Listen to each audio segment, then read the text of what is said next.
নমস্কার বন্ধুরা, আশা করি ভালো আছেন আপনারা। আমিও ভালো আছি। উম, আমরা যখন আর্কঅ্যাঞ্জেলদের ডাকবো বা ইনভোক করব বা প্রেয়ার করব, তখন অবশ্যই আমাদের মনে রাখতে হবে যে এগুলো না করলে, অ্যাঞ্জেলের কাছে প্রে না করলে কিচ্ছু হয় না।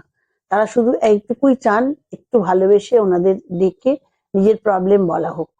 এতে তারা রাগ তো করেনই না, উল্টে খুব খুশি হন এবং কাজটি করে দেন। আমরা তো তাদের দেখতে পাই না, আমরা ওনারা খুশি হন এতেই বুঝি যে আমার কাজটা যদি হয়ে যায়। ওনারা নেক্সট টু গড ঠিকই, তবু তারা আমাদেরও অনেক কাছের স্তরের বলেই শোনা যায়। তাই অ্যাঞ্জেলকে মন প্রাণ দিয়ে নিজের বা অন্যের জন্য ডাকতে হবে, চাইতে হবে যে আমার প্রবলেমটা কি, আমি কি চাই। মূল কথায় ফিরি, সেটা হচ্ছে যাদের ডেট অফ বার্থের টোটাল যোগফলটা 7, টোটাল যোগফল যাদের 7, তারা বলবেন ড্রিম, DREEM,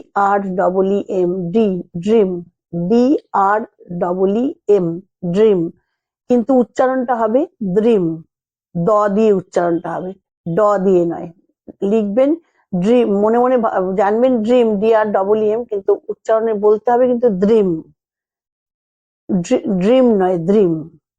এই এবং সেটাও সেই একইভাবে কাচের গ্লাসে, নতুন কাচের গ্লাসে জল নিয়ে তার সামনে 10 বার থেকে 15 বার, যতবার জল জল 5 বার 10 বার যতবার জল খান, বা 7-8 মিনিট এই ড্রিম ড্রিম ড্রিম বলবেন এবং লাস্টে 5 থেকে 7 মিনিট হয়ে গেলে একটা ফু দিয়ে জলটা আপনি খেয়ে নেবেন।